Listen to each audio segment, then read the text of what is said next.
Eu sempre coloquei o fundo imobiliário como assim, eu acredito que as pessoas deveriam se interessar pelo fundo imobiliário como um veículo alternativo de renda passiva. E, na minha opinião, faz sentido para a maioria dos brasileiros ter entre 20% e 50% em fundo imobiliário. Quando você tem muito pouquinho, o fundo imobiliário não tem muito efeito. E quando você tem muito, como é o meu caso, aí você tem que ter um ciclo de competências realmente mais claro. Mas para a grande maioria dos brasileiros, eu acho que tem que ter 20% e 50% em fundos imobiliários, que é uma carteira ali com 15 fundos, alguma coisa assim, pouco mais, pouco menos. Eu acho que é interessante. Isso. E aí eu entro numa provocação pro senhor. Vai lá. O senhor falou agora, né, que pelo menos 50% aí fundo imobiliário. O senhor não entende que justamente por conta dessa dificuldade de construção patrimonial explosiva do fundo imobiliário, na verdade não é uma dificuldade, na verdade é a natureza do produto, pro brasileiro pobre mesmo, assalariado ali, que ganha muito pouco, às vezes até insuficiente para suas despesas mensais, para ele faz sentido seguir por um veículo de investimento que não vai gerar, pelo menos, uma expectativa. Pode gerar eventualmente, como o senhor falou em alguns casos excepcionais, de fundo de desenvolvimento, mas hoje isso mudou. Faz sentido para ele ter uma grande exposição a fundo imobiliário se ele é muito pobre? Acho que essa provocação é importante também. Vamos lá. Primeira coisa, eu acho que a dificuldade da pessoa mais pobre não é o dinheiro só, é o conhecimento.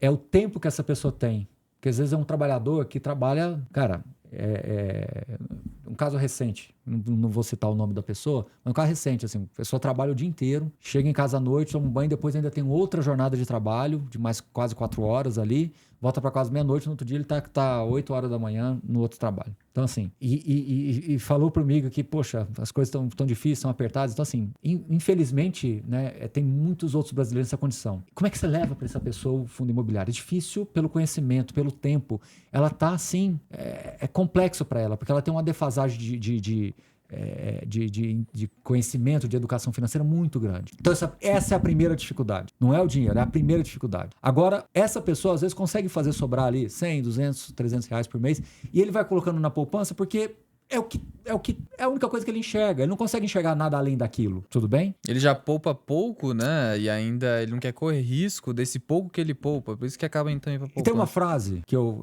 até dando aula no final de semana agora, eu peguei e falei pra ele, todo mundo escreve e coloca lá na geladeira agora. E eu vou falar aqui, todo mundo que está ouvindo aí, escreve e coloca na geladeira.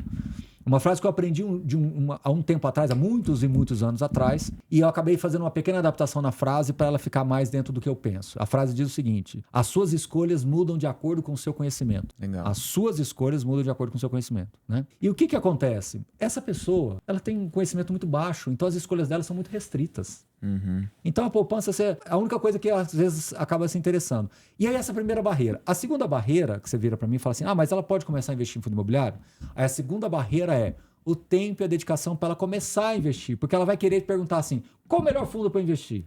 E na verdade não é o melhor fundo, é uma carteira que você tem que entender um pouco dos setores. Então essa é a maior dificuldade. Então, embora seja um produto altamente democrático, R$10 você começa, mas para a pessoa ali do dia a dia, do trabalhador mesmo, ali, o perfil base do brasileiro, é a maior barreira. E como é que você encurta essa barreira? Aí entram os desafios. E aí é onde eu procuro, dentro da minha possibilidade, dar sempre atenção para a pessoa que me pergunta no Uber, para a pessoa que trabalha na escola do meu filho, na pessoa que é um garçom que viu a gente conversando numa mesa. Porque geralmente esse cara não vai conseguir assinar os seus relatórios. Exato. Né? Eu vou ajudando dentro do que pode, do que é possível.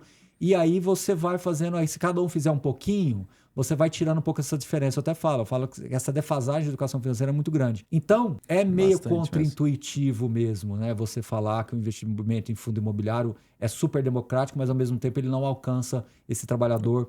As apostas, você viu o último estudo da Ambima? 7 vezes maior que a Bolsa de Valores, o volume de investidores. Então, aí onde ele entra, a falta de educação financeira dele vai fazer com que essas coisas apareçam para ele e ele queira multiplicar o patrimônio muito rápido e aí isso acaba sendo ruim, entendeu? Então, olha, é um desafio. Por isso que eu falo que escrever livro, aumentar a quantidade de investidores é um trabalho. A educação sempre foi e sempre será um trabalho que envolve muita a personalidade, a ideologia das pessoas. Então você tem que realmente fazer isso por vocação, né? Todas as profissões, claro, você precisa ter vocação, mas eu acho que professor tem uma pitadinha a mais.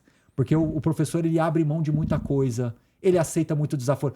Sabe, por que é que você acha que eu não vou bater boca ali com uma pessoa na internet que colocou um comentário ou falou alguma coisa. Por quê? Porque a minha veia de professor, ela é sempre para construir. E essa construção ela é lenta. Para você construir um prédio, é laje a laje, demora. E quando desaba aqui, você tem que continuar construindo. É uma coisa ideológica. Então, por isso que esse trabalho ele vai alcançando, né? Não é fácil, mas eu acho que as pessoas vão entendendo e você vai encurtando essa distância. Quanto tempo vai demorar? Não sei. Mas se você continuar fazendo, insistindo, vai chegando lá. O seu trabalho, o meu, de todo mundo, enfim, cada um do seu jeito chega lá. O MrBeast, que é o maior youtuber do mundo, inclusive teve uma oferta recente de $1 bilhão para comprar o canal dele, $1 bilhão para um canal do YouTube. Perguntaram para ele qual seria o segredo do sucesso em qualquer empreitada da vida. É você fazer o que você ama por muito tempo e não parar. Não interessa quanto tempo vai levar. Esse é o segredo do sucesso. É isso.